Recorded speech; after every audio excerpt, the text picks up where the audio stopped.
আসসালামু আলাইকুম। আশা করি সবাই ভালো আছে। মানুষ যে কত ক্ষমতার বড়াই দেখায়,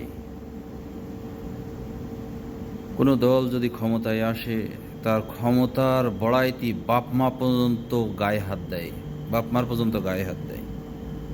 কিন্তু একটু ভেবে দেখেছে যে আল্লাহ তাআলা দুনিয়ায় স্বাধীন ইচ্ছা দিয়েছে বলে যে আমি ক্ষমতার অপব্যবসায় করব, এই ক্ষমতা আর আসবে কখনো?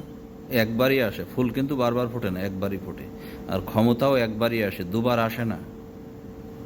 কথাটা মাথায় রাখবেন। কারণ সৃষ্টিকর্তাকে যদি আপনি মানেন তাহলেই ভাববেন ক্ষমতা একবারই আসবে। তা সে বিএমপি হোক, আমলিগ হোক আর জামাত হোক, ক্ষমতা বারবার আসবে না। আর তিনি চান যেটা ধরে রাখবেন সেটা তিনি রাখবেন, আর তিনি চান যেটা রাখবেন না, রাখবেন না। ভালো থাকেন। আল্লাহ হাফেজ।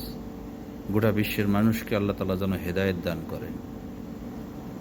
কারণ মানুষ একদিন একটু জ্বর আসলে আর তার খুঁজে পাওয়া যায় না, আর তাদের এত ক্ষমতা। কিন্তু একটু ভেবে দেখে না যে আল্লাহ তাআলা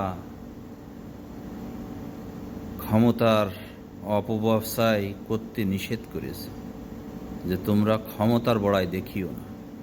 ভালো থাকেন। আল্লাহ হাফেজ। আবারও কথা হবে নতুন কোনো ভিডিওতে ইনশাল্লাহ। ততক্ষণ সুস্থ থাকেন, ভালো থাকেন।